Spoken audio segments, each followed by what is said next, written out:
രാത്രി ഇങ്ങനെ നിസ്കരിക്കുന്നു, അത് കഴിഞ്ഞ ഉടനെ കരയുന്നു, പിന്നെയും നിസ്കരിക്കുന്നു, പിന്നെയും കരയുന്നു. എന്നിട്ട് ദുആ ചെയ്യാൻ തുടങ്ങി. അല്ലാഹുമ്മ അഹ്സൻത ഖൽഖി ഫഹസ്സിൻ ഖുലുഖി. അല്ലാഹുവേ, എന്റെ സൃഷ്ടിപ്പിനെ നീ മനോഹരമാക്കിയതുപോലെ എന്റെ സ്വഭാവത്തെ നീ നന്നാക്കണേ അല്ലാഹ്. രാത്രി ദുആ ചെയ്യാൻ. ജീവിതത്തിൽ ഇന്ന് വരെ നമ്മൾ ആരെങ്കിലും അങ്ങനെ ദുആ ചെയ്തിട്ടുണ്ടോ? സ്വഭാവം നന്നാക്കാൻ വേണ്ടി, സൗന്ദര്യത്തിനും സമ്പാദ്യത്തിനും സന്താനങ്ങൾക്കും വേണ്ടി ദുആ ചെയ്യുന്ന നമ്മൾ സൽസ്വഭാവികളാകാൻ വേണ്ടി ദുആ ചെയ്യാറുണ്ടോ? ദുആ ചെയ്യില്ല. കാരണം നമ്മളൊക്കെ വിചാരിക്കുന്നത് നമ്മൾ വലിയ സ്വഭാവക്കാരാണ് എന്നാണ്. നമ്മുടെ യഥാർത്ഥ സ്വഭാവം എന്ത് എന്നറിയണമെങ്കിൽ നമ്മുടെ ഭാര്യമാരോട് ചോദിക്കണം, നമ്മുടെ അയൽവാസികളോട് ചോദിക്കണം, നമ്മുടെ മക്കളോട് ചോദിക്കണം. അപ്പോൾ അറിയാം ഓരോ ആളുകളുടെ തനി സ്വഭാവം പുറത്തു വരാൻ. അതുകൊണ്ട് നമ്മൾ ദുആ ചെയ്യണം സ്വഭാവം നന്നാക്കാൻ. അള്ളാഹു നമ്മുടെ സ്വഭാവം നന്നാക്കി തരട്ടെ. അബൂദർദാ റളിയല്ലാഹു അൻഹാ രാത്രി രാത്രി ഇങ്ങനെ ദുആ ചെയ്യാണ്, കരഞ്ഞുകൊണ്ട് ദുആ ചെയ്യാണ്. അല്ലാഹുമ്മ അഹ്സൻത ഖൽഖി. അല്ലാഹുവേ, നീ എന്റെ സൃഷ്ടിപ്പിനെ മനോഹരമാക്കിയല്ലോ റബ്ബേ.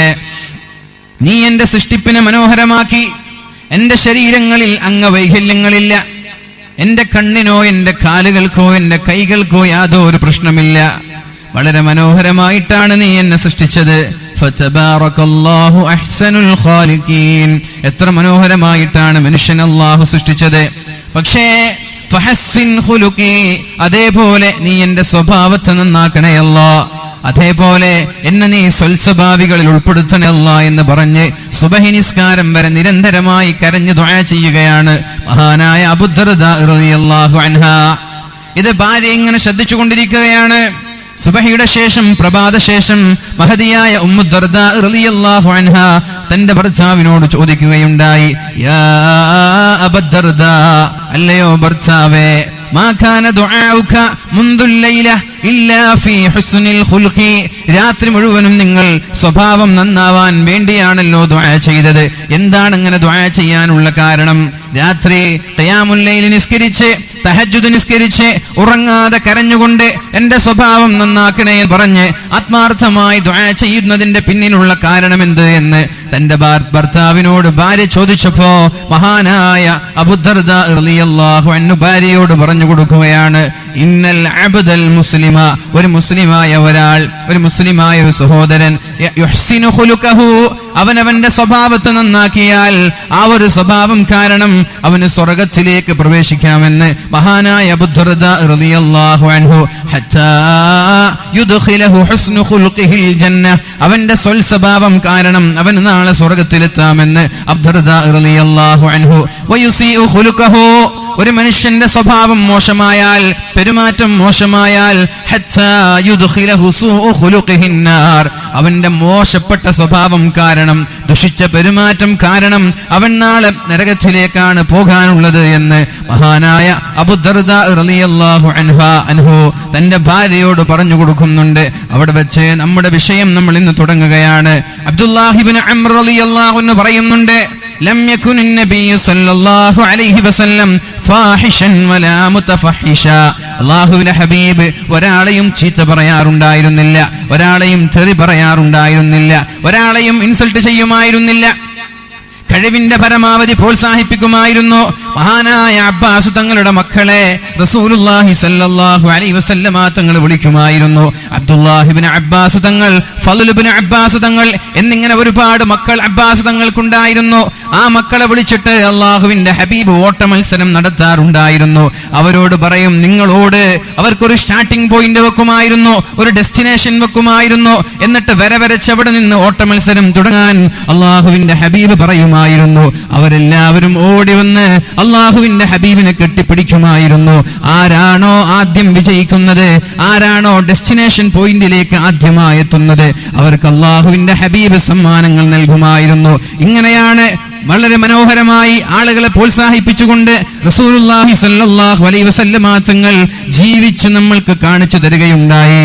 ഒരിക്കൽ ഒരു കൂട്ടം ആളുകളോട് അള്ളാഹുവിന്റെ ഹബീബ് പറയുകയുണ്ടായി, നിങ്ങൾ രണ്ട് ഗാങ്ങായി, രണ്ട് ഗ്രൂപ്പുകളായി ഒരു മത്സരം നടത്താം. ആർച്ചറി, അമ്പെയ്ത്ത് മത്സരം നമ്മൾക്ക് നടത്താം. ഇർമൂ ബനി ഇസ്മാഈൽ ഫഇന്ന അബാകും കാന റാമിയാ. നിങ്ങൾ എന്ത് ചെയ്യണം? നിങ്ങൾ മനോഹരമായി ഇവിടെ അമ്പെയ്ത്ത് മത്സരം നടക്കാൻ പോവുകയാണ്. 2 ഗ്രൂപ്പുകളാക്കി, 2 ടീമുകളാക്കി, 2 ടീമുകളെ വേറെ വേറെ നിർത്തി. എന്നിട്ട് അവരോട് മത്സരിക്കാൻ പറഞ്ഞു. 2 പേരും മത്സരത്തിന് തയ്യാറെടുത്തപ്പോ അള്ളാഹുവിന്റെ ഹബീബ് സല്ലല്ലാഹു അലൈഹി വസല്ലം ഒരു വിഭാഗത്തിന്റെ കൂടെ നിന്ന് ഞാൻ ഇവരുടെ കൂടെയാണെന്ന് പറഞ്ഞു, ഞാൻ ഈ ടീമിന്റെ കൂടെയാണെന്ന് പറഞ്ഞു. അപ്പോഴേക്കും മറ്റേ ടീമിന് വിഷമമായി. അവർ എറിയുന്നില്ല, അമ്പെയ്യുന്നില്ല. നബി തങ്ങൾ ചോദിച്ചു, എന്താണ് പ്രശ്നം? എന്തേ നിങ്ങൾ മത്സരിക്കാത്തത്? അപ്പോഴാണ് ആ സ്വഹാബാക്കളുടെ മക്കൾ പറഞ്ഞത്, ഹബീബേ സല്ലല്ലാഹു അലൈഹി വസല്ലം, നിങ്ങൾ ഞങ്ങൾക്കെതിരെ മത്സരിക്കുമ്പോ ഞങ്ങൾ എങ്ങനെയാണ് നിങ്ങളുടെ കൂടെ മത്സരിക്കുക?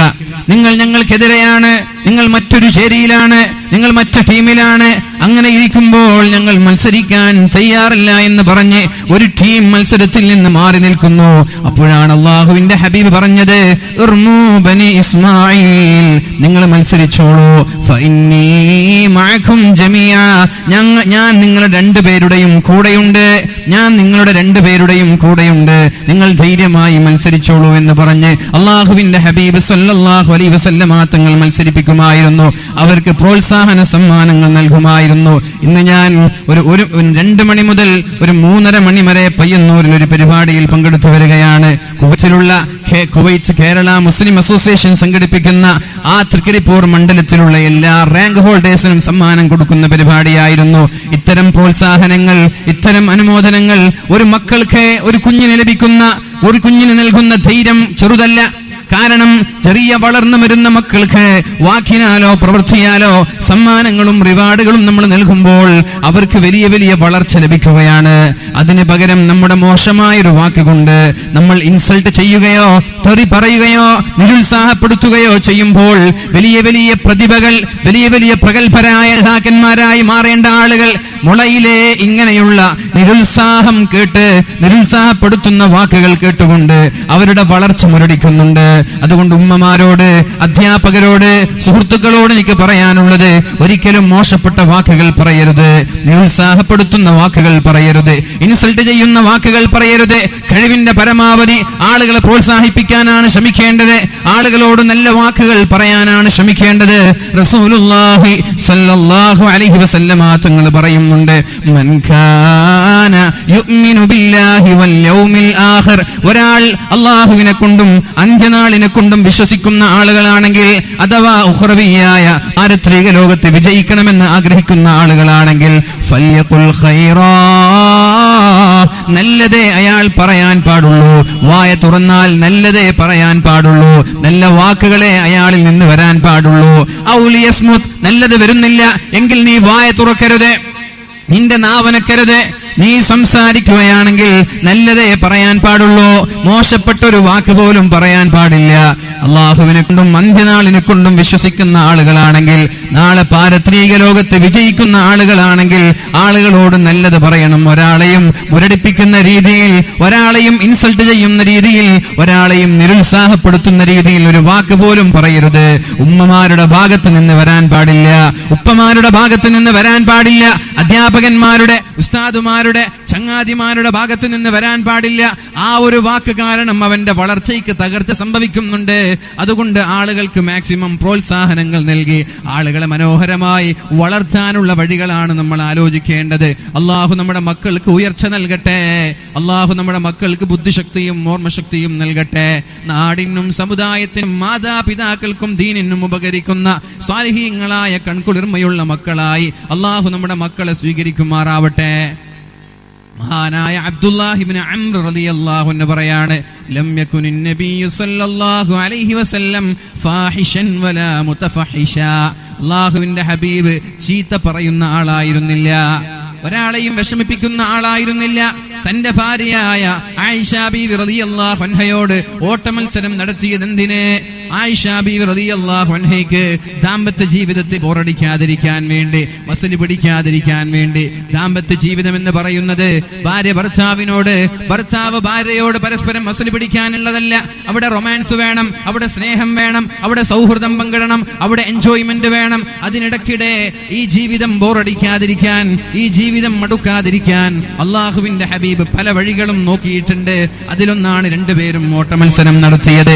അതേപോലെ പള്ളിയുടെ മുമ്പിലേക്ക് പാട്ട് പാടാനും അതേപോലെ പാട്ടുപാടി നൃത്തം വെക്കാൻ വന്ന ആളുകൾ അവർ വന്ന് കളിച്ചുകൊണ്ടിരിക്കുമ്പോൾ അള്ളാഹുവിന്റെ ഹബീബ് ആയിഷ ബീവി റളിയല്ലാഹു അൻഹയെ തന്റെ തോളിലേക്ക് ഉയർത്തി, തന്റെ കൈകൾ കൊണ്ടുയർത്തി, എന്നിട്ട് ആ കളി കാണിച്ചു കൊടുത്തത്, ആ പാട്ട് കേൾപ്പിച്ചു കൊടുത്തത് അത് ജീവിതത്തിൽ ഒരു ആസ്വാദനം ഉണ്ടാവാൻ, ഹലാലായ എൻജോയ്മെന്റിന് വേണ്ടിയിട്ടാണ്. ജീവിതം ബോറടിക്കാതിരിക്കാൻ വേണ്ടി നിങ്ങൾ ആകെ മസിൽ പിടിച്ചു നിൽക്കരുത്.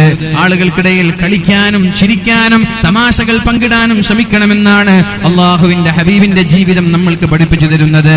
ചില ആളുകൾ വലിയ ദിക്ർ ചൊല്ലുന്ന ആളുകളാണ്, ചില ആളുകൾ വലിയ നിസ്കരിക്കുന്ന ആളുകളാണ്, വലിയ ഖുർആൻ ഓതുന്ന ആളുകളാണ്. ഇബാദത്ത് എന്ന് പറഞ്ഞ് ദിക്ർ എന്ന് പറഞ്ഞ് തസ്ബീഹ് എന്ന് പറഞ്ഞ് ഭാര്യമാരുമായുള്ള ബന്ധങ്ങളിൽ വിള്ളലേൽക്കാൻ പാടില്ല. അവർക്ക് ചെയ്തു കൊടുക്കേണ്ടത് ചെയ്തു കൊടുക്കൽ നമ്മുടെ ബാധ്യതയാണ്. അവരെ മൈൻഡ് ചെയ്യൽ, അവരോട് സംസാരിക്കൽ, അവരോട് മാന്യമായി പെരുമാറലൊക്കെ നമ്മുടെ ബാധ്യതകളാണ്. അതില്ലാതെ ഒരാളുടെയും ജീവിതം പൂർണ്ണമാവുകയില്ല. അല്ലാഹുവിന്റെ ഹബീബ് സല്ലല്ലാഹു അലൈഹി വസല്ലമ തങ്ങളുടെ സമീപത്തേക്ക് ഒരാൾ വന്നിട്ട് ചോദിക്കുകയാണ്, നബിയെ, ഒരു പെണ്ണിനെ കുറിച്ചാ ചോദിച്ചത്. നല്ല നിസ്കാരക്കാരിയാണ്, കൃത്യമായി നിസ്കരിക്കുന്ന ആളാണ്, തഹജ്ജുദുണ്ട്, സ്വതക്കയുണ്ട്, സകാത്തുണ്ട്, എല്ലാമുണ്ട്, നല്ലൊരു സച്ചരിതയായ പെണ്ണ്. പക്ഷേ ആ പെണ്ണിനെ സംബന്ധിച്ചിടത്തോളം അയൽവാസികൾക്ക് നല്ല അഭിപ്രായമല്ല. അയൽവാസികൾക്ക് അവളെ കുറിച്ച് മോശമായ അഭിപ്രായമാണ്. അയൽവാസികളോട് മോശമായി പെരുമാറുന്ന പെണ്ണായിരുന്നു. നിങ്ങളുടെ അഭിപ്രായം എന്ത്? അവൾ മരിച്ചു പോയിരിക്കുകയാണ്. അല്ലാഹുവിന്റെ ഹബീബ് റസൂലുള്ളാഹി സ്വല്ലല്ലാഹു അലൈഹി വസല്ലം രണ്ടാമതൊന്നും ആലോചിക്കാതെ ഉടനെ തന്നെ പറഞ്ഞത്, ഹിയ ഫിന്നാർ, അവൾ നരകത്തിലാണ്. തഹജ്ജുദ് നിസ്കരിക്കുന്ന, നിസ്കാരം വളരെ കൃത്യമായി അനുഷ്ഠിക്കുന്ന, സകാത്ത് കൊടുക്കുന്ന, നോമ്പ് നോൽക്കുന്ന, സുന്നത്ത് നോമ്പുകൾ ചെയ്യുന്ന സച്ചരിതയായ പെണ്ണ്. പക്ഷേ സ്വഭാവം മോശമായതിന്റെ പേരിൽ, അയൽവാസികളോട് മോശമായി പെരുമാറിയതിന്റെ പേരിൽ പ്രത്യേകമായ ഒരു അന്വേഷണം നടത്താതെ, ഒരു വിശകലനം നടത്താതെ അള്ളാഹുവിന്റെ ഹബീബ് ഉടനെ പറഞ്ഞത്, സ്വഭാവം മോശമായാൽ ഒരു തഹജ്ജുദും അവർക്ക് ഉപകരിക്കുകയില്ല, ഒരു സ്വതക്കയും ഉപകരിക്കൂല, ഒരു സകാത്തും ഉപകരിക്കൂല, ഒരു നോമ്പും ഉപകരിക്കൂല. സ്വഭാവം നന്നാവാതെ ഒരാളും സ്വർഗത്തിലെത്തൂല എന്നാണ് ഈ പരിശുദ്ധമായ ഹദീസിൽ നിന്ന് നമ്മൾ പഠിക്കേണ്ടത്. മറ്റൊരു പെണ്ണിനെ കുറിച്ച് ചോദിക്കുകയുണ്ടായി, യാ റസൂലല്ലാഹ്, അല്ലാഹുവിന്റെ ഹബീബേ, ഞങ്ങൾക്ക് ചോദിക്കാനുള്ളത് മറ്റൊരു പെണ്ണിനെ കുറിച്ചാണ്. വലിയ നിസ്കാരക്കാരിയല്ല, വലിയ സച്ചരിതയായ പെണ്ണല്ല, പക്ഷേ ആ പെണ്ണിനെ കുറിച്ച് അയൽവാസികൾക്ക് പരാതിയില്ല, നല്ല സ്വഭാവക്കാരിയാണ്. സ്വതക്ക ആ പെണ്ണ് കൊടുക്കാറില്ല, സകാത്ത് നിർബന്ധമായ ബാധ്യതകൾ വീട്ടി എന്നല്ലാതെ നിസ്കാരവും അതുപോലെ തട്ടിമുട്ടി നിസ്കരിക്കുന്ന ഒരു പെണ്ണ് വലിയ സൂഫി വ്യക്തിയോ സച്ചരിതയായ പെണ്ണ് എന്ന് നമ്മൾക്ക് പറയാൻ പറ്റൂല. പക്ഷെ ആ പെണ്ണിന്റെ പ്രത്യേകത, ഒരു അയൽവാസിക്ക് പോലും ആ പെണ്ണിനെ കുറിച്ച് പരാതി പറയാനില്ല. ആ പെണ്ണും മരിച്ചു പോയിരിക്കുകയാണ്. ഹബീബേ സല്ലല്ലാഹു അലൈഹി വസല്ലം ആ പെണ്ണിനെ കുറിച്ച് നിങ്ങളുടെ അഭിപ്രായം എന്ത് എന്ന് ചോദിച്ചപ്പോ പരിശുദ്ധ റസൂലുള്ളാഹി സല്ലല്ലാഹു അലൈഹി വസല്ലം തങ്ങൾ ആലോചിക്കാതെ പറഞ്ഞത്, ഹിയ ഫിൽ ജന്ന, അവൾ സ്വർഗ്ഗക്കാരിയാണ് എന്ന് മുഹമ്മദുർ റസൂലുള്ളാഹ്. അമല് കുറഞ്ഞാലും ഇബാദത്ത് കുറഞ്ഞാലും സ്വഭാവം നന്നായാൽ നാളെ സ്വർഗത്തിലേക്ക് എത്തുമെന്നാണ് അല്ലാഹുവിന്റെ ഹബീബ് പഠിപ്പിക്കുന്നത്. അപ്പൊ സ്വർഗം സമ്പാദിക്കാനുള്ള വഴി നമ്മുടെ സ്വഭാവം നന്നാക്കലാണ്. മഹാനായ അനസ് ഇബ്നു മാലിക് റളിയല്ലാഹു അൻഹു പറയുന്നുണ്ട്, ഇന്നൽ അബ്ദ ലയബ്ലുഗു ബിഹുസ്നി ഖുൽഖിഹി അഅലാ ദറജത്തിൻ ഫിൽ ജന്ന. ഒരാൾ അയാളുടെ സ്വഭാവം നന്നാക്കിയാൽ, ഒരാൾ അയാളുടെ സ്വഭാവം മനോഹരമാക്കിയാൽ, ആളുകളോടുള്ള പെരുമാറ്റം നന്നാക്കിയാൽ അയാൾക്ക് സ്വർഗത്തിലെ ഏറ്റവും മഹത്തമായ, ഏറ്റവും ഉന്നതമായ ദറജ അല്ലാഹു നൽകുമെന്ന് മഹാനായ അനസ് ഇബ്നു മാലിക് റളിയല്ലാഹു അൻഹു പറയുന്നുണ്ട്. വഹുവ ഗൈറു ആബിദ്, അയാൾ വലിയ ആബിദല്ല, അയാൾ വലിയ നിസ്കാരക്കാരനല്ല, അയാൾ വലിയ നോമ്പുകാരനല്ല, എന്നാലും സ്വഭാവം നന്നാക്കിയതിന്റെ പേരിൽ അല്ലാഹു അയാൾക്ക് സ്വർഗത്തിലെ ഉന്നതമായ ദറജ നൽകുമെന്ന് പരിശുദ്ധ റസൂലുള്ളാഹി സല്ലല്ലാഹു അലൈഹി വസല്ലം. വേറെ ഒരാൾ വയബ്ലുഗു ബിസൂഇ ഖുലുഖിഹി, മോശം സ്വഭാവം കൊണ്ട് അസ്ഫല ദറകി ജഹന്നമ, നരകത്തിന്റെ ഏറ്റവും താഴെ തട്ടിലേക്ക് ഒരാൾ എത്തുമെന്ന് മഹാനായ അനസ് ഇബ്നു മാലിക് റളിയല്ലാഹു റളിയല്ലാഹു അൻഹു പറയുന്നുണ്ട്, വഹുവ ആബിദുൻ, അയാൾ വലിയ ഇബാദത്ത് എടുക്കുന്ന ആളാണ്, അയാൾ വലിയ സൂഫി വര്യനാണ്, അയാൾ അല്ലാഹുവിനെ പേടിച്ച് ജീവിച്ച ആളാണ്. പക്ഷെ അയാളുടെ സ്വഭാവം വളരെ മോശമാണ്. എന്നാൽ ആ സ്വഭാവം മോശമായതിന്റെ പേരിൽ നരകത്തിന്റെ ഏറ്റവും താഴെ തട്ടിലാണ് അയാള് എന്ന് മഹാനായ അനസ് ഇബ്നു മാലിക് റളിയല്ലാഹു അൻഹു. നമ്മുടെ നാടുകളിലൊക്കെ കാണാം ചില ആളുകളെ ബാങ്ക് വിളിക്കുമ്പോൾ പള്ളിയിലേക്ക് വരുന്നവർ, ഇമാമിന്റെ നേരെ പിന്നിൽ നിന്ന് ജമാഅത്തായി നിസ്കരിക്കുന്നവർ, സുന്നത്തുകൾ ഒഴിവാക്കാറില്ല, തഹജ്ജുദ് ഒഴിവാക്കാറില്ല, പരിശുദ്ധ ഖുർആൻ അവർ ഓതാറുണ്ട്. പക്ഷേ അയൽവാസികൾക്ക് അവരെ കുറിച്ച് മോശം അഭിപ്രായമാണ്. നാട്ടുകാർക്കാർക്കും അയാളെ കുറിച്ച് മതിപ്പില്ല. ഒരാളും അയാളുടെ നന്മകൾ എടുത്തു പറയാറില്ല. എല്ലാവർക്കും അയാളെ കുറിച്ച് പറയുമ്പോൾ മോശപ്പെട്ട അഭിപ്രായമാണ്. അങ്ങനെയുള്ള ഒരുപാട് ആളുകൾ എനിക്കറിയാം. കൃത്യമായി പള്ളിയിലേക്ക് വരുന്നവർ, കൃത്യമായി നിസ്കരിക്കുന്നവർ, സുന്നത്തുണ്ട്, ഖുർആനുണ്ട്, തഹജ്ജുദുണ്ട്, എല്ലാ നിസ്കാരങ്ങളും വളരെ കൃത്യമായി അനുഷ്ഠിക്കുന്ന ആളുകൾ. പക്ഷേ അയൽവാസികൾ, ഇപ്പോ മഹാന്മാരായ സ്വഹാബാക്കളൊക്കെ പഠിപ്പിക്കുന്നത്, ഒരാളുടെ സ്വഭാവം കൊണ്ട് നരകത്തിന്റെ ഏറ്റവും അടിത്തട്ടിലേക്ക് എത്തും. അയാൾ വലിയ ആബിദാണെങ്കിലും വലിയ സൂഫി വര്യനാണെങ്കിലും ശരി, നിസ്കാരവും സുന്നത്തും സ്വതക്കയും തഹജ്ജുദും ഖുർആനും ഒന്നും നാളെ നമ്മളെ രക്ഷപ്പെടുത്തൂല ഈ സ്വഭാവം മോശമായാൽ. മഹാനായ യഹ്യ ഇബ്നു മുആദ് റളിയല്ലാഹു അൻഹു പറയുന്നുണ്ട്, ഹുസ്നുൽ ഖുൽഖി ഹസനത്തുൻ ലാ തളുറു മഅഹാ കസ്റത്തു സയ്യിആത്ത്. സ്വഭാവം എന്നുള്ളത് ഒരു നന്മയാണ്. സ്വഭാവം നന്നാക്കുക എന്നത് ഒരു നന്മയാണ്. ലാ തളുറു മഅഹാ കസ്റത്തു സയ്യിആത്ത്. അയാൾ ഒരുപാട് തെറ്റു ചെയ്ത ആളാണ് എന്നത് ഇവിടെ ബാധിക്കുന്നില്ല. സ്വഭാവം നന്നായ ആൾ ഒരുപാട് തെറ്റ് ചെയ്തതുകൊണ്ട് അയാൾക്ക് നാളെ ആഖിറത്തിൽ പേടിക്കാനില്ല. ലാ തളുറു മഅഹാ കസ്റത്തു സയ്യിആത്ത്. ജീവിതത്തിൽ ഒരുപാട് തെറ്റ് ചെയ്തു, ഒരുപാട് പാപം ചെയ്തു. നാട്ടുകാരൊക്കെ ഇയാളുടെ ചിന്മയിൽ വേദനിക്കുന്നവരാണ്. പക്ഷെ ഇയാളുടെ സ്വഭാവം കൊണ്ട് ഇയാളോട് ഇഷ്ടമാണ്. അങ്ങനെയല്ല ചില ആളുകൾ നിസ്കരിക്കാൻ പള്ളിയിൽ വരൂല, നിസ്കരിക്കാൻ അയാൾ പള്ളിയിൽ വരൂല, പക്ഷേ അയാളുടെ സ്വഭാവം നാട്ടുകാർക്ക് ഇഷ്ടമാണ്. ഇങ്ങനെയുള്ള ആളുകൾ ഒരുപക്ഷെ നമ്മൾ വിചാരിക്കും ഇവരൊക്കെ ആഖിറത്തിൽ പ്രയാസപ്പെടുമെന്ന്. ഇല്ല, ഇവർ ആഖിറത്തിൽ വിജയിക്കുന്നവരുടെ കൂടെയാണ്. എന്തിന്റെ പേരിൽ? സ്വഭാവം നന്നാക്കിയതിന്റെ പേരിൽ. വസൂഉൽ ഖുലുഖി സയ്യിഅത്തുൻ. സ്വഭാവം മോശമാവുക എന്നുള്ളത് സയ്യിഅത്തുൻ, ഒരു തെറ്റാണത്. ലാ തൻഫഉ മഅഹാ കസ്റത്തുൽ ഹസനാത്ത്. ഒരുപാട് നന്മ ചെയ്തു എന്ന കാരണത്താൽ സ്വഭാവ ദൂഷ്യമുള്ള ആൾ നാളെ രക്ഷപ്പെടൂല എന്ന് മഹാനായ യഹ്യ ഇബ്നു മുആദ് റളിയല്ലാഹു അൻഹു. ഒരുപാട് നന്മകളുണ്ട്, തസ്ബീഹുണ്ട്, സ്വലാത്തുണ്ട്, തഹജ്ജുദുണ്ട്, ഖുർആനുണ്ട് എന്ന കാരണത്താൽ സ്വഭാവം മോശമായ ഒരാൾ നാളെ രക്ഷപ്പെടൂല എന്നാണ് യഹ്യ ഇബ്നു മുആദ് റളിയല്ലാഹു അൻഹു പറയുന്നത്. അതുകൊണ്ട് എന്റെ ശബ്ദം ശപിക്കുന്ന സഹോദരങ്ങളോട് എനിക്ക് പറയാനുള്ളത്, സ്വഭാവം നന്നാക്കലാണ് നാളെ സ്വർഗത്തിലേക്കുള്ള എളുപ്പവഴി. നമ്മുടെ സ്വഭാവം നമ്മൾക്ക് നന്നാക്കാം. അള്ളാഹുവിനോട് ദുആ ചെയ്യാം, അള്ളാഹുവേ നമ്മുടെ സ്വഭാവം നീ നന്നാക്കി തരണേ അല്ലാ. അള്ളാഹുവേ നമ്മുടെ പെരുമാറ്റം നീ നന്നാക്കി തരണേ അല്ലാ. അള്ളാഹുവിന്റെ ഹബീബ് സല്ലല്ലാഹു അലൈഹി വസല്ലമ തങ്ങളെ കൊണ്ട് വിശ്വസിച്ച കാരണത്താൽ മഹാന്മാരായ സ്വഹാബാക്കളെ നാടുകടത്തുകയാണ്. മക്കയിൽ നിന്ന് മദീനയിലേക്കല്ല. മഹാന്മാരായ സ്വഹാബാക്കൾ ജഅഫർ ഇബ്നു അബീ ത്വാലിബ് റളിയല്ലാഹു അൻഹുവിന്റെ നേതൃത്വത്തിൽ അബിശീനിയയിലേക്ക് യാത്ര തിരിക്കുകയാണ്. നജാശി രാജാവാണ് അവിടെ ഭരിക്കുന്നത്. മഹാനായ ജഅഫർ ഇബ്നു അബീ ത്വാലിബ് റളിയല്ലാഹു അൻഹുവും അല്പം ചില സ്വഹാബാക്കളും അവിടെ എത്തി.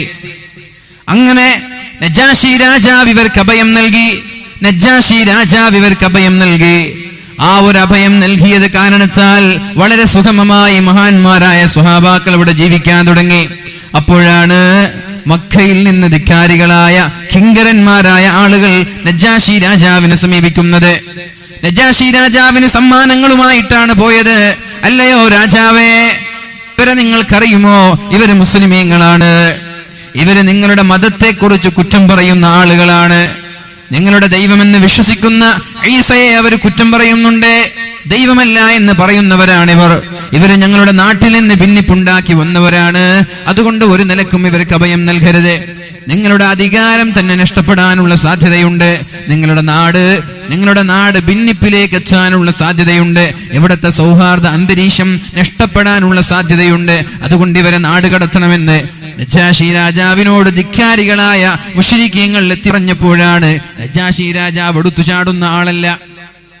ആരെങ്കിലും എന്തെങ്കിലും പറയുമ്പോഴേക്കും അതിനനുസരിച്ച് നിയമമെടുക്കുന്ന ആളല്ല. കാള പെറ്റു എന്ന് കേൾക്കുമ്പോഴേക്കും കയറെടുത്തോടുന്ന ആളല്ല.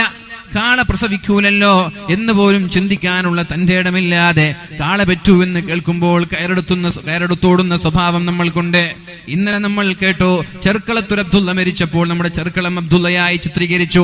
എവിടെയൊക്കെയാണ് അതിന്റെ വാർത്തകൾ എത്തിയത്? എന്തിനാണ് എന്റെ പ്രിയപ്പെട്ട ചെറുപ്പക്കാരെ ഇത്തരം വാർത്തകൾ പ്രചരിപ്പിക്കാൻ ഇങ്ങനെ ആവേശം കാണിക്കുന്നത്? അതിലെന്താണ് നമ്മൾക്ക് ലഭിക്കാനുള്ളത്? എത്ര പ്രാവശ്യമാണ് ഓരോ ആളുകളെ നമ്മളിങ്ങനെ നിരന്തരമായി കൊല്ലുന്നത്? അവർ ജീവിച്ചോട്ടെ, അവർക്ക് അള്ളാഹു നൽകുന്ന ആയുസ് വരെ അവർ ജീവിച്ചോട്ടെ. അള്ളാഹു അദ്ദേഹത്തിന് ആഫിയത്തും ആരോഗ്യവും ദീർഘായുസും നൽകട്ടെ. എന്തോ ഒരു ആഗ്രഹമാണ്, എന്തോ ഒരു ആവേശമാണ് പല ആളുകളെ മരിപ്പിക്കാനും കൊല്ലാനും. വേണ്ട ചെറുപ്പക്കാരാ, അള്ളാഹു നാളെ ചോദ്യം ചെയ്യും ഇത്തരം ആഭാസങ്ങൾക്കെതിരെ.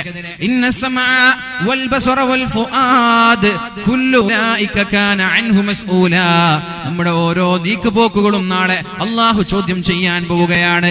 അതുകൊണ്ടൊരു കാരണവശാലും അറിയാത്ത വിഷയങ്ങൾ ഏർപ്പെടരുത്. അറിയാത്ത വിഷയങ്ങൾ ഇടപെടരുത് എന്ന് എത്ര വ്യക്തമായ താക്കീതാണ് ഖുർആൻ നമ്മൾക്ക് നൽകുന്നത്. അറിയാത്ത വിഷയങ്ങൾ ഷെയർ ചെയ്യാൻ പോകരുത്.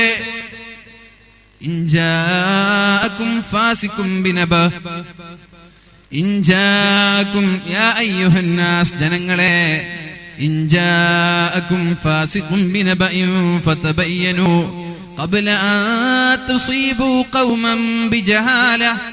നിങ്ങൾക്കൊരു വാർത്ത ലഭിച്ചാൽ, വിശ്വാസയോഗ്യമല്ലാത്ത ഒരാൾ, വിശ്വസിക്കാൻ പറ്റാത്ത ഒരാൾ നിങ്ങൾക്കൊരു വാർത്ത തന്നാൽ അതിന്റെ സത്യാവസ്ഥ അറിയാതെ നിങ്ങൾ ഫോർവേഡ് ചെയ്യല്ല എന്ന്, ഷെയർ ചെയ്യല്ല എന്ന് 14 നൂറ്റാണ്ടുകൾക്ക് മുമ്പ് ഖുർആൻ പറഞ്ഞത് നമ്മുടെ വാട്സപ്പിനെയും ഫേസ്ബുക്കിനെ കുറിച്ച് തന്നെയാണ് അല്ലേ? എന്താ എന്താണ് ഈ ഫാസിഖ് എന്ന് പറഞ്ഞാൽ? വിശ്വസിക്കാൻ പറ്റാത്ത ഒരാൾ, വിശ്വാസയോഗ്യനല്ലാത്ത ഒരാൾ. ഈ വാട്സപ്പിൽ വരുന്നതൊക്കെ നമ്മൾക്ക് വിശ്വസിക്കാൻ പറ്റുമോ? എന്തൊക്കെയാണ് അതിൽ വരുന്നത്? എന്തൊക്കെയാണ് നിരന്തരമായി നമ്മൾ വായിച്ചുകൊണ്ടിരിക്കുന്നത്? എന്തൊക്കെയാണ് നമ്മൾ കേട്ടുകൊണ്ടിരിക്കുന്നത്? അതുകൊണ്ട് ഇത്തരം ആളുകളോട് പറയാനുള്ളത്, നമ്മുടെ ചില ഷെയറുകൾ മറ്റു ചില ആളുകളെ വേദനിപ്പിക്കുന്നുണ്ട്. അവർക്ക് വേദനകൾ സമ്പാദിക്കുന്നുണ്ട്. ഇതിന്റെ പേരിൽ അവർക്ക് പ്രശ്നങ്ങൾ ഉണ്ടാകുന്നുണ്ട്. ഇതിനൊക്കെ അള്ളാഹുവിന്റെ കോടതിയിൽ സമാധാനം പറയേണ്ടി വരും. ഏത് വാർത്ത വന്നാലും ഉറപ്പിക്കാതെ ഷെയർ ചെയ്യല്ല. അല്ലെങ്കിൽ ഷെയർ ചെയ്തിട്ട് എന്താണ് നമ്മൾക്ക് ലഭിക്കാനുള്ളത്? എന്തിനാണ് ഇങ്ങനെ വ്യഗ്രത കാണിക്കുന്നത്? എന്തിനാണ് ഇങ്ങനെ ധൃതി കാണിക്കുന്നത്? അങ്ങനെ ഒരു വാർത്ത നമ്മൾക്ക് ലഭിച്ചാൽ ഉറപ്പിച്ച ശേഷം ജനങ്ങൾക്ക് അറിയിച്ചാൽ പോരെ? എന്തിനാണ് ഇങ്ങനെ ഒരു ധൃതി കാണിക്കുന്നത്? ദയവ് ചെയ്ത് ഇത്തരം വിഷയങ്ങളിൽ പറയാനുള്ളത്, ആവശ്യമില്ലാതെ കാള പറ്റൂ എന്ന് കേൾക്കുമ്പോഴേക്കും കയറെടുത്തോടല്ലേ സമൂഹമേ. ഉത്തമമായ സമുദായത്തിന്റെ, അല്ലാഹു തആല പറഞ്ഞ ഉത്തമമായ സമുദായത്തിന്റെ ഉടമകളായ നമ്മൾ ഇത്തരം വൃത്തികെട്ട സ്വഭാവങ്ങളിൽ ഏർപ്പെടരുത്. പറഞ്ഞു വരുന്നത്, നജാശി രാജാവ് ഇങ്ങനെ ഒരു എടുത്തു ചാടുന്ന സ്വഭാവക്കാരനല്ല. മക്കാ മുശ്രിക്കീങ്ങളായ, ധിക്കാരികളായ, അഹങ്കാരികളായ ആളുകൾ സ്വസ്ഥമായി ജീവിക്കാൻ അനുവദിക്കാതെ മക്കയിലെ മഹാന്മാരായ സ്വഹാബാക്കളെ വീണ്ടും നാടുകടത്താൻ പറഞ്ഞപ്പോ നജാശി രാജാവ് ജഅഫർ റളിയല്ലാഹു അൻഹുവിനെ വിളിക്കുകയാണ്. നിങ്ങളിൽ ഒരാൾ പറയണം എന്താണ് ഇസ്ലാം എന്ന്. എന്താണ് ഇസ്ലാം? നമ്മളൊക്കെ മുസ്ലിമീങ്ങളാണ് എന്ന് പറയുന്നുണ്ട്. ഇത്തരം സ്വഭാവക്കാരാണോ നമ്മൾ? ഇസ്ലാമിനെ കുറിച്ച് ഒരു ഡെഫിനിഷൻ നൽകാൻ, ഒരു നിർവചനം നൽകാൻ, ഇസ്ലാമിനെ കുറിച്ച് വിശദീകരിക്കാൻ നജാശി രാജാവ് മഹാന്മാരായ സ്വഹാബാക്കളോട് പറഞ്ഞപ്പോ മഹാനായ ജഅഫർ തങ്ങൾ എണീറ്റ് നിൽക്കുകയാണ്. രാജാവേ, എന്താണ് ഇസ്ലാം എന്ന് ഞങ്ങൾ പറഞ്ഞു തരാം. കുന്നാ ഖൗമൻ അഹ്ല ജാഹിലിയ, ഞങ്ങൾ ഇരുണ്ട യുഗം എന്ന് ചരിത്രകാരന്മാർ വിശേഷിപ്പിച്ചിരുന്ന, അജ്ഞതയുടെ യുഗമെന്ന് ആളുകൾ വിശേഷിപ്പിച്ചിരുന്ന ഒരു കാലഘട്ടത്തിലാണ് ഞങ്ങൾ ജീവിച്ചിരുന്നത്. വിവരമില്ലാത്ത ഒരു കാലഘട്ടത്തിലാണ്, ജാഹിലിയ കാലഘട്ടത്തിലാണ് ഞങ്ങൾ ജീവിച്ചിരുന്നത്. നഅ്ബുദുൽ അസ്നാം, ബിംബങ്ങളെ ആരാധിക്കുമായിരുന്നു ഞങ്ങള്. മരങ്ങളെ, കല്ലുകളെ, വൃക്ഷങ്ങളെ, തീയിനെ, വെള്ളത്തെ, സൂര്യനെ എന്നിത്യാദി വസ്തുക്കളെ ഞങ്ങൾ ആരാധിക്കുമായിരുന്നു. ചത്തുപോയ ശവങ്ങളെ തിന്ന ആളുകളായിരുന്നു ഞങ്ങള്. ചത്തുപോയത് അശുദ്ധിയാണെന്ന് പോലും വകവെക്കാതെ ചത്തുപോയതിനെ തിന്നുന്ന ആളുകളായിരുന്നു ഞങ്ങളെ. വ്യഭിചാരം ചെയ്യുന്നവരായിരുന്നു ഞങ്ങളെ. കുടുംബ ബന്ധത്തിന് യാതൊരു പ്രസക്തി പോലും നൽകാത്ത ആളുകളാണ് ഞങ്ങള്. അയൽവാസികളോട് വളരെ മോശമായി പെരുമാറുന്നവരായിരുന്നു ഞങ്ങള്. ഇതായിരുന്നു ഞങ്ങളുടെ സ്വഭാവം. ഇങ്ങനെയായിരുന്നു ഞങ്ങൾ ജീവിച്ചിരുന്നത്. പിന്നെ പരിശുദ്ധമായ ഇസ്ലാം നമ്മളിലേക്ക് കടന്നു വരികയാണ്. ഇനിയാണ് ഇസ്ലാമിനെ കുറിച്ച് പറയാൻ പോകുന്നത്. മുസ്ലിമീങ്ങളായ എന്റെ പ്രിയപ്പെട്ട സുഹൃത്തുക്കളോട് എനിക്ക് പറയാനുള്ളത്, എന്താണ് ഇസ്ലാം എന്ന് നമ്മൾ കേൾക്കണം. ആരെങ്കിലും എഴുതി വെക്കുന്നതോ ആരെങ്കിലും പ്രഭാഷണങ്ങൾ നടത്തുന്നതോ അല്ല ഇസ്ലാം. ഇസ്ലാം എന്താണെന്ന് മഹാനായ ജഅഫർ ഇബ്നു അബീ ത്വാലിബ് റളിയല്ലാഹു അൻഹു പറയാണ്, ഹത്താ ബഅസല്ലാഹു ഫീനാ റജുലൻ, ഞങ്ങളിലേക്ക് ഒരു മനുഷ്യനെ അല്ലാഹു അയക്കുകയുണ്ടായി, ഒരു പുരുഷനെ അല്ലാഹു നിയോഗിക്കുകയുണ്ടായി. നഅരിഫു അമാനതഹു, അയാൾ വിശ്വസ്തനാണ് എന്ന് ഞങ്ങൾക്കറിയാം. അയാൾ ഒരു സുപ്രഭാതത്തിൽ പൊട്ടി വളർന്ന ആളല്ല, പൊട്ടിമുളച്ച ആളല്ല. അയാളുടെ ചെറുപ്പം മുതലേ ഞങ്ങൾക്കറിയാം അയാൾ വിശ്വസ്തനാണെന്ന് ഞങ്ങൾക്കറിയാം. വസിദ്ഖഹു, അയാൾ സത്യസന്ധനാണ് എന്ന് ഞങ്ങൾക്കറിയാം. വഅഫാഫഹു, അയാളുടെ ചാരിത്ര ശുദ്ധിയും ഞങ്ങൾക്കറിയാം. അദ്ദേഹത്തിന്റെ തറവാട് ഞങ്ങൾക്കറിയാം, അദ്ദേഹത്തിന്റെ സ്വഭാവം ഞങ്ങൾക്കറിയാം, അദ്ദേഹത്തിന്റെ കുടുംബ ബന്ധം ഞങ്ങൾക്കറിയാം. അദ്ദേഹം ഞങ്ങളോട് പറഞ്ഞത് ഫദഅനാ ഇലല്ലാഹ്, ഞങ്ങളിലേക്ക് വന്നിട്ട് അദ്ദേഹം ആദ്യം പറഞ്ഞത്, ഒരു ഉപകാരമോ ഒരു ഉപദ്രവമോ ചെയ്യാത്ത മരങ്ങളെ നിങ്ങൾ ആരാധിക്കരുത്, ഒരു ഉപകാരമോ ഉപദ്രവമോ ചെയ്യാത്ത കല്ലുകളെ നിങ്ങൾ ആരാധിക്കരുത്. ഫദഅനാ ഇലല്ലാഹി ലിനഅബുദഹു വനുവഹിദ, അല്ലാഹു ഏകനാണ്, ഏകനായ അല്ലാഹുവിനെ മാത്രമേ നിങ്ങൾ ആരാധിക്കാൻ പാടുള്ളൂ. ഇവിടെ കാണുന്ന കല്ലുകള്, മുള്ളുകള്, മരങ്ങള്, വൃക്ഷങ്ങളെല്ലാം അല്ലാഹുവിന്റെ സൃഷ്ടികളാണ്. ഇവർക്കൊന്നും ഉപകാരം ചെയ്യാനോ ഉപദ്രവം ചെയ്യാനോ കഴിയില്ല. വിളിച്ചാൽ നിങ്ങളുടെ വിളി പോലും കേൾക്കാത്ത ആളുകളാണിവർ. അതുകൊണ്ട് ഒരു കാരണവശാലും നിങ്ങൾ ഇവരെ ആരാധിക്കരുത്, അല്ലാഹുവിനെ മാത്രം ആരാധിക്കണം.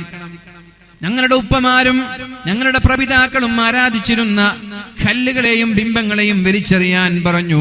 രാജാവേ, ഇതാണോ ഞങ്ങൾ ചെയ്ത തെറ്റ്? നിങ്ങൾ പറയണം. കല്ലുകളെ ആരാധിച്ചിരുന്ന ഞങ്ങൾ, മൃഗങ്ങളെ ആരാധിച്ചിരുന്ന ഞങ്ങൾ, ബിംബങ്ങളെ ആരാധിച്ചിരുന്ന ഞങ്ങൾ ഇനി കല്ലുകളെ ആരാധിക്കുന്നില്ല, ബിംബങ്ങളെ ആരാധിക്കുന്നില്ല. ഈ കല്ലുകളെയും ഈ ബിംബങ്ങളെയും ഈ മരങ്ങളെയും സൃഷ്ടിച്ച ഏകനായ അല്ലാഹുവിനെ ഞങ്ങൾ ആരാധിക്കുമെന്ന് തീരുമാനിച്ചു. ഇതാണോ രാജാവേ ഞങ്ങൾ ചെയ്ത തെറ്റ്? നിങ്ങൾ പറയണം. ഇതാണോ ഞങ്ങൾ ചെയ്ത തെറ്റ്? ഇതിന്റെ പേരിലാണ് മക്കയിൽ നിന്ന് ഞങ്ങൾ ആട്ടി ഓടിച്ചത്. നിങ്ങൾ പറയണം, ഞങ്ങൾ ചെയ്യുന്ന തെറ്റിതാണോ? ഞങ്ങളോട് പറഞ്ഞു, നുണ പറയരുത്, സത്യം മാത്രമേ പറയാൻ പാടുള്ളൂ, ഒരാളോടും കളവ് പറയരുത്. എത്ര ലാഘവത്തോടെയാണ് കളവ് പറഞ്ഞിരുന്നത്.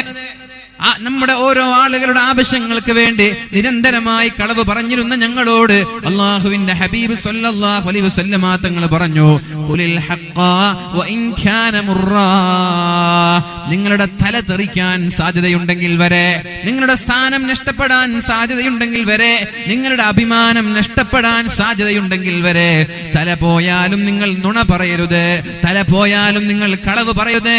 കളവ് പറഞ്ഞിരുന്ന ഞങ്ങൾ പിന്നെ കളവ് നിർത്തി സത്യം പറയാൻ തുടങ്ങി. ഇതാണോ രാജാവേ ഞങ്ങൾ ചെയ്ത തെറ്റ്? മുസ്ലിമായപ്പോഴാണ് കളവ് പറയുന്നത് നിർത്തി സത്യം പറയാൻ തുടങ്ങിയത്. ഇതാണോ ഞങ്ങൾ ചെയ്യുന്ന തെറ്റ്? രാജാവേ അങ്ങ് പറയണം. പിന്നെ മഹാനായ നജാഷി രാജാവിനോട് മഹാനായ ജഅഫർ തങ്ങൾ ചോദിക്കുകയാണ്, വഅദാഇൽ അമാന, വഞ്ചന നടത്തരുത്, വിശ്വസിച്ച ആളുകളെ വഞ്ചിക്കരുത് എന്ന് അല്ലാഹുവിന്റെ ഹബീബ് സല്ലല്ലാഹു അലൈഹി വസല്ലം ഞങ്ങളോട് പഠിപ്പിക്കുകയുണ്ടായി. ഞങ്ങൾ വഞ്ചിക്കുന്ന ആളുകളായിരുന്നു. ഒരു വാക്ക് നൽകിയാൽ ആ വാക്ക് പൂർത്തീകരിക്കാത്ത ആളുകളായിരുന്നു ഞങ്ങൾ. വാഗ്ദാനം ലംഘിക്കുന്ന ആളുകളായിരുന്നു ഞങ്ങൾ. വിശ്വാസ വഞ്ചന നടത്തുന്ന ആളുകളായിരുന്നു ഞങ്ങൾ. അതെല്ലാം ഞങ്ങൾ നിർത്തി. ഞങ്ങളുടെ വാക്കിന് വില വന്നു. വിശ്വസിക്കുന്ന ആളുകളെ, നമ്മൾ വിശ്വസിച്ച ആളുകളെ വഞ്ചിക്കാതെ അവരെ നമ്മൾ വിശ്വസിക്കുന്ന രീതിയിൽ അവരോട് പെരുമാറാൻ തുടങ്ങി. ഇതാണോ രാജാവേ മുസ്ലിമായതിനു ശേഷം ഞങ്ങൾക്കുണ്ടായ മാറ്റം? ഇതാണോ ഞങ്ങൾ ചെയ്ത തെറ്റ്? നിങ്ങൾ പറയണം രാജാവേ. വസിലത്തുർ റഹിമി, കുടുംബ ബന്ധം ചേർക്കാൻ തുടങ്ങി രാജാവേ. ഉപ്പിക്ക് ഞങ്ങൾ സ്ഥാനം നൽകിയിരുന്നില്ല, ഉമ്മമാർക്ക് സ്ഥാനം നൽകിയിരുന്നില്ല, ജ്യേഷ്ഠന്മാർക്ക് അനുജന്മാർക്ക് ഞങ്ങൾ സ്ഥാനം നൽകിയിരുന്നില്ല. വഅഹ്യാനൻ നജൂറു അഖാനാ ഇദാ ലം നജിദ് ഇല്ലാ അഖാനാ, ചില സമയങ്ങളിൽ ഞങ്ങളുടെ ജ്യേഷ്ഠന്മാരുമായി യുദ്ധം ചെയ്യുമായിരുന്നു, ഞങ്ങളുടെ അനുജന്മാരുമായി യുദ്ധം ചെയ്യുമായിരുന്നു. ഞങ്ങൾക്ക് ഞങ്ങളുടെ ജ്യേഷ്ഠന്മാരല്ലാതെ വേറെ ഒരാളോടും യുദ്ധം ചെയ്യാൻ അവസരം കിട്ടിയില്ലെങ്കിൽ ഞങ്ങൾക്കിടക്കിടെ യുദ്ധം ചെയ്യണം, ഞങ്ങൾക്കിടക്കിടെ വാള് പിടിക്കണം, ഞങ്ങൾക്കിടക്കിടെ പോരാടണം. ഞങ്ങൾക്ക് വേറെ ഒരാളോടും യുദ്ധം ചെയ്യാൻ അവസരം കിട്ടിയില്ലെങ്കിൽ സ്വന്തം ജ്യേഷ്ഠന്മാരുടെ വീട്ടിലേക്ക് ചെന്ന് അവരോട് യുദ്ധം ചെയ്യുന്ന ആളുകളായിരുന്നു ഞങ്ങള്. സ്വന്തം അനുജന്മാരോട് യുദ്ധം ചെയ്യുന്ന ആളുകളായിരുന്നു ഞങ്ങള്. അതുകൊണ്ട് ആ ഒരു യുദ്ധം ഞങ്ങൾ നിർത്തുകയും എന്നിട്ട് വളരെ മാന്യമായി കുടുംബ ബന്ധത്തിന് ഒരുപാട് സ്ഥാനം നൽകുകയും ചെയ്തു. ഇതാണോ ഞങ്ങൾ ചെയ്ത തെറ്റ്? രാജാവേ പറയണം. ഉമ്മമാർക്ക് ഉമ്മമാരുടെ സ്ഥാനം നൽകി, ഉപ്പമാർക്ക് ഉപ്പമാരുടെ സ്ഥാനം നൽകി. ഉമ്മമാരെ ആദരിച്ചാൽ നാളെ സ്വർഗം ലഭിക്കുമെന്ന് പറഞ്ഞു, ഉപ്പമാരെ ആദരിച്ചാൽ നാളെ സ്വർഗം ലഭിക്കുമെന്ന് പറഞ്ഞു. ഭാര്യമാരെ ബഹുമാനിക്കണമെന്ന് പറഞ്ഞു. ഭാര്യമാരെ നിന്ദിക്കുന്നവർ ലോകത്തെ ഏറ്റവും വലിയ നിന്ദ്യരാണെന്ന് പറഞ്ഞു. ഭാര്യമാരെ ബഹുമാനിക്കുന്നവർ ലോകത്തെ ഏറ്റവും നല്ല മാന്യനാണെന്ന് പറഞ്ഞു. ഇതൊക്കെ ഞങ്ങൾ ഭാര്യമാരെ ബഹുമാനിക്കാൻ തുടങ്ങി, മക്കളോടുള്ള കടമകൾ ഞങ്ങൾ പാലിക്കാൻ തുടങ്ങി.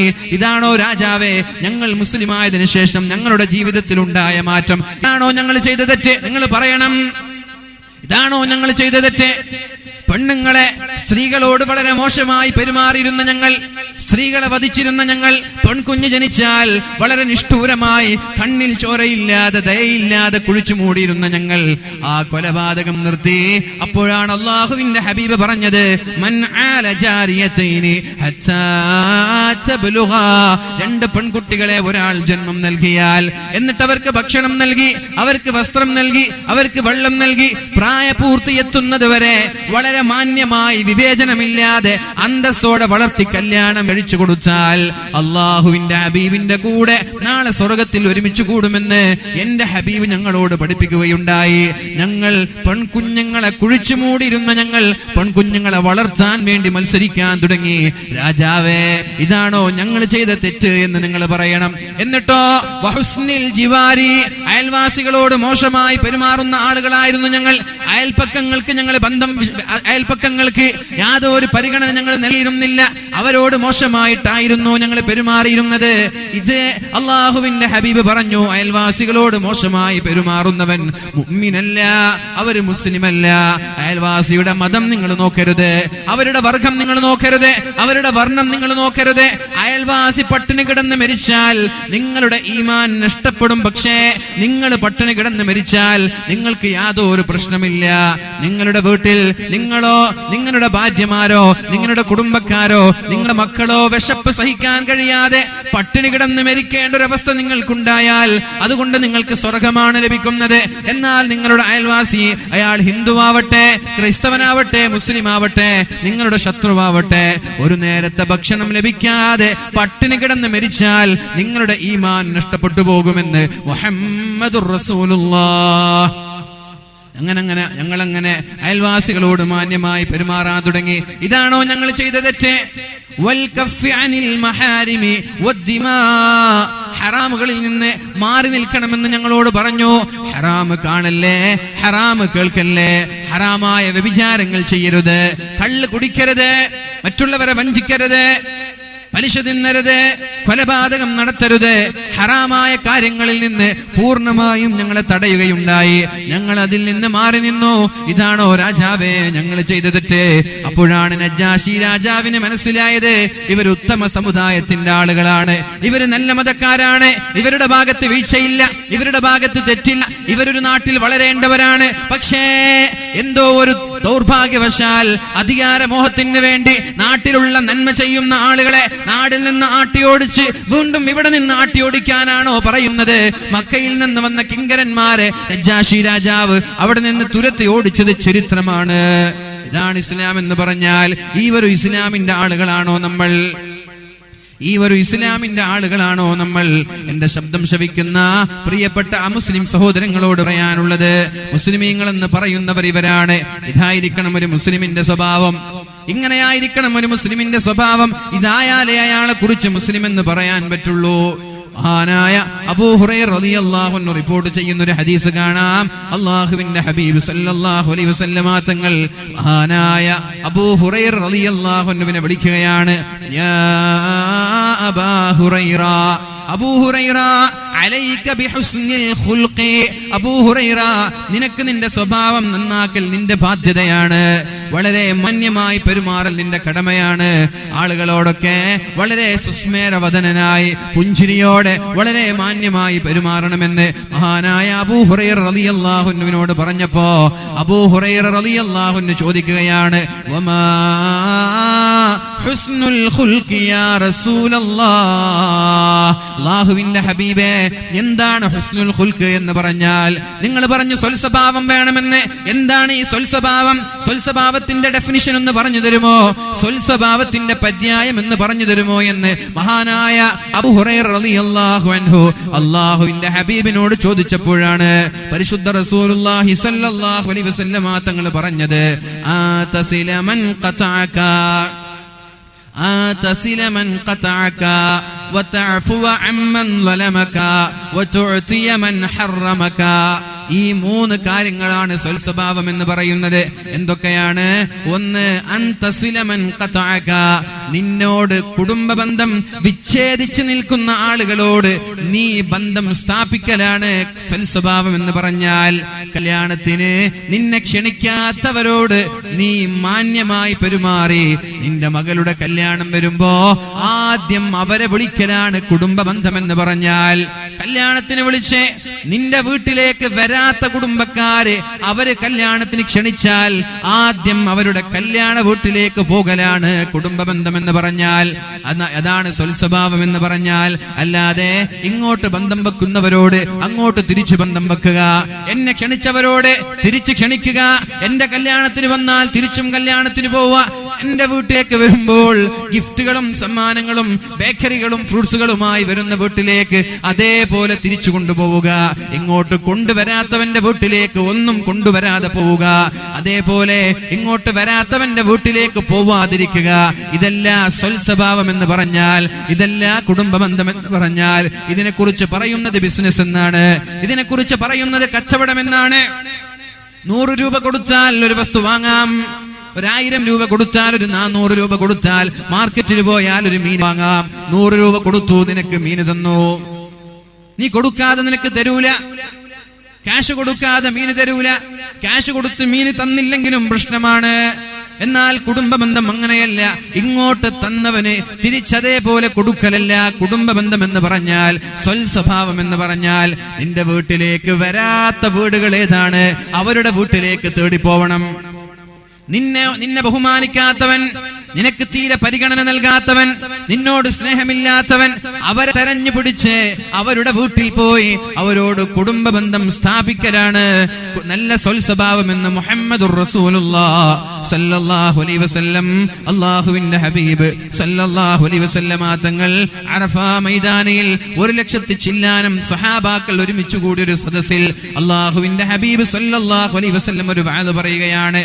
എന്നിട്ട് അവിടെ വെച്ച് അല്ലാഹുവിന്റെ ഹബീബ് ചോദിക്കുകയാണ്, നിങ്ങളിൽ കുടുംബ ബന്ധം വിച്ഛേദിച്ച ആരെങ്കിലും ഉണ്ടെങ്കിൽ ദയവ് ചെയ്ത് ഈ സദസ്സിൽ ഇരിക്കാൻ പാടില്ല. കുടുംബക്കാരോട് തെറ്റി നിൽക്കുന്നവർ ഒരു കാരണവശാലും ഈ സദസ്സിൽ ഇരിക്കാൻ പാടില്ല. ഇവിടെ നിന്ന് എണീറ്റ് പോകണമെന്ന് പറഞ്ഞപ്പോ അല്ലാഹുവിന്റെ ഹബീബ് സല്ലല്ലാഹു അലൈഹി വസല്ലമ തങ്ങളുടെ സദസ്സിൽ നിന്ന് ഒരു സ്വഹാബി എണീറ്റ് പോവുകയുണ്ടായി. നബി തങ്ങൾ പറഞ്ഞു, കുടുംബബന്ധം പിണങ്ങി നിൽക്കുന്ന ആരെങ്കിലും ഈ സദസ്സിലുണ്ടെങ്കിൽ ദയവ് ചെയ്ത് എണീറ്റ് പോകണമെന്ന്. ഒരാൾ എണീറ്റ് പോയി. കുറച്ചു കഴിഞ്ഞു നബി തങ്ങൾ ഇങ്ങനെ പ്രഭാഷണം തുടരാൻ. ആ പോയ വ്യക്തി തിരിച്ചു വന്നു. അയാളെ വിളിച്ചു, എവിടേക്കാ പോയത്? അയാൾ പറഞ്ഞു, അല്ലാഹുവിന്റെ ഹബീബേ സല്ലല്ലാഹു അലൈഹി വസല്ലം, നിങ്ങളല്ലേ പറഞ്ഞത് കുടുംബബന്ധം തെറ്റി നിൽക്കുന്ന ആൾ ഈ സദസ്സിലിരിക്കരുത് എന്ന്. കുടുംബക്കാരോട് പിണങ്ങി നിൽക്കുന്ന ആളുകൾ, ചൊടിച്ചു നിൽക്കുന്ന ആളുകൾ ഈ സദസ്സിലിരിക്കരുത് എന്ന് നിങ്ങളല്ലേ പറഞ്ഞത്? ഞാൻ വർഷങ്ങളായി പിണങ്ങി നിൽക്കുന്ന എന്റെ ഒരു അമ്മായി, വർഷങ്ങളായി ഞാൻ പിണങ്ങി നിൽക്കുന്ന എന്റെ ഒരു കുടുംബക്കാരൻ, ആ കുടുംബക്കാരനെ കാണാൻ വേണ്ടി ഞാൻ പോയതാണ് നബിയെ. അവരോട് പോയി സലാം പറഞ്ഞ് സംസാരിച്ച് നിങ്ങളോട് കുടുംബബന്ധം ഊട്ടിയുറപ്പിച്ച് ഇങ്ങോട്ട് കടന്നു വന്നതാണ് നബിയെ എന്ന് പറഞ്ഞപ്പോ അള്ളാഹുവിന്റെ ഹബീബായ മുഹമ്മദുർ റസൂലുള്ളാഹ് സല്ലല്ലാഹു അലൈഹി വസല്ലമ തങ്ങൾ ആ സ്വഹാബിയോട് പറയുകയാണ്, ഏതെങ്കിലും ഒരു സദസ്സിൽ, ഏതെങ്കിലും ഒരു വീട്ടിൽ കുടുംബബന്ധം വിച്ഛേദിച്ചു നിൽക്കുന്ന ആളുകൾ ഉണ്ടായാൽ, പിണങ്ങി നിൽക്കുന്ന ആളുകൾ ഉണ്ടായാൽ, ആ സദസ്സിലേക്ക് റഹ്മത്തിന്റെ മാലാക്കമാർ ഇറങ്ങുകയില്ല. തെറ്റി നിൽക്കുന്ന വീട്ടിലേക്ക് അള്ളാഹുവിന്റെ മാലാക്കമാർ ഇറങ്ങില്ല. തെറ്റി നിൽക്കുന്ന കുടുംബ ബന്ധത്തോട് ചുടിച്ചു നിൽക്കുന്ന ആരെങ്കിലും ഈ സദസ്സിലുണ്ടെങ്കിൽ ഇവിടേക്ക് അള്ളാഹുവിന്റെ മാലാക്കമാർ ഇറങ്ങുകയേ ഇല്ല എന്ന് മുഹമ്മദുർ റസൂലുള്ളാഹ്. അവരുടെ ദുആ അള്ളാഹുവിന് വേണ്ട, അവരുടെ ആരാധന അള്ളാഹുവിന് വേണ്ട, അവരുടെ ഒരു നന്മയും അള്ളാഹുവിന് വേണ്ട. മഹാനായ അബൂ ഹുറൈറ റളിയല്ലാഹു അൻഹു ദുആ ചെയ്യുന്ന സമയത്ത് ഒരുമിച്ച് കൂടി ദുആ സമ്മേളനം നടത്തുമ്പോൾ പലപ്പോഴും പറയാറുണ്ട്, പിണങ്ങി നിൽക്കുന്ന ആരെങ്കിലും ഉണ്ടെങ്കിൽ ദയവ് ചെയ്ത് സദസ്സിൽ നിന്ന് മാറി നിൽക്കണമെന്ന് മഹാനായ അബൂ ഹുറൈറ റളിയല്ലാഹു അൻഹു പറയാറുണ്ട്. അങ്ങനെ ഒരു ദിവസം പറഞ്ഞപ്പോ അബൂ ഹുറൈറ റളിയല്ലാഹു അൻഹുവിന്റെ സദസ്സിൽ നിന്ന് ഒരു സ്വഹാബി എണീറ്റ് പോവുകയുണ്ടായി. വർഷങ്ങളോളം പിണങ്ങി നിൽക്കുന്ന ഒരാളോട് സലാം പറഞ്ഞപ്പോഴാണ് ആ സഹോദരി ചോദിച്ചത്, ഇന്നലെ കണ്ടിട്ട് മിണ്ടാൻ തയ്യാറാവാത്ത നീ ഇന്നെന്തേ ഇങ്ങോട്ട് വന്ന് സംസാരിക്കാനുള്ള കാരണം? ഇതുവരെ കണ്ടിട്ട് മൈൻഡ് ചെയ്തില്ല, ഇതുവരെ സംസാരിച്ചില്ല, ഇപ്പോഴെന്തേ ഒരു മാറ്റമുണ്ടായത്? അപ്പോഴാണ് ആ സ്വഹാബി പറഞ്ഞത്, മഹാനായ അബൂ ഹുറൈറ റളിയല്ലാഹു അൻഹു ദുആ ചെയ്യുമ്പോൾ പറയാറുണ്ട്, ദുആ ചെയ്യുന്ന സദസ്സിൽ പിണങ്ങി നിൽക്കുന്ന ഒരാളും ഇരിക്കാൻ പാടില്ല എന്ന്. അതെന്തേ എന്ന് അബൂ ഹുറൈറയോട് ചോദിക്കണമെന്ന് സഹോദരി പറഞ്ഞു.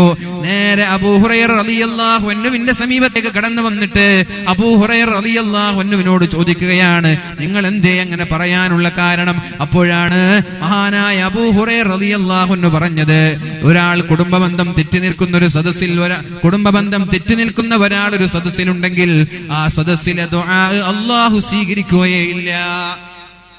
പതിനായിരങ്ങൾ നൽകി, ലക്ഷങ്ങൾ നൽകി, സ്വർണ്ണാഭരണങ്ങൾ കൈകളിൽ നിന്ന് ഊരിക്കൊടുത്ത് ഉസ്താദേ ദുആ ചെയ്യണമെന്ന് പറഞ്ഞ് പല വഅദിന്റെ സദസ്സുകളിലും നമ്മുടെ പെൺകുട്ടികൾ, നമ്മുടെ പെണ്ണുങ്ങൾ, നമ്മുടെ സ്ത്രീകൾ, നമ്മുടെ സഹോദരങ്ങൾ സംഭാവന ചെയ്ത ദുആ കൊണ്ട് വസിയത്ത് ചെയ്യാറുണ്ട്. 1,00,000 രൂപ, 2,00,000 രൂപ, ഒരു കൈചെയിന്, ഒരു വള, ഒരു മോതിരം, ഒരു കമ്മല് എന്നിങ്ങനെ പറഞ്ഞ് ഉസ്താദേ എന്റെ രോഗത്തിന് ശിഫ, എന്റെ രോഗത്തിന് ശിഫ ലഭിക്കാൻ, എനിക്ക് മക്കളുണ്ടാവാൻ, എന്റെ മരിച്ചുപോയ പിതാവിന്റെ ഖബറിടം സ്വർഗീയമാവാൻ ദുആ ചെയ്യണമെന്ന് പറഞ്ഞ് പല ആളുകളും വസിയത്ത് ചെയ്യാറുണ്ട്. പക്ഷേ ഞാൻ പറയട്ടെ, ഇത്തരം സദസ്സുകളിൽ പിണങ്ങി നിൽക്കുന്ന ആരെങ്കിലും ഒരാൾ ഇരിപ്പുണ്ടെങ്കിൽ ആ സദസ്സിലേക്ക് അല്ലാഹുവിന്റെ മാലാക്കമാർ ഇറങ്ങുകയേ ഇല്ല. ആ മാലാക്കമാർ ഇറങ്ങൂല എന്ന് മാത്രമല്ല, അവരുടെ ദുആ അല്ലാഹു സ്വീകരിക്കൂല, അവരുടെ പ്രാർത്ഥന അല്ലാഹു സ്വീകരിക്കൂല, ആ സദസ്സിനെ അല്ലാഹു ശ്രദ്ധിക്കുകയേ ഇല്ല. അതുകൊണ്ട് ഒരു കാരണവശാലും ദുആ ചെയ്യുന്ന സമയത്ത് പിണങ്ങി നിൽക്കുന്ന ഒരാളും സദസ്സിലിരിക്കാൻ പാടില്ല. അല്ലെങ്കിൽ എത്രയും പെട്ടെന്ന് സലാം പറഞ്ഞ് സംസാരിക്കണം.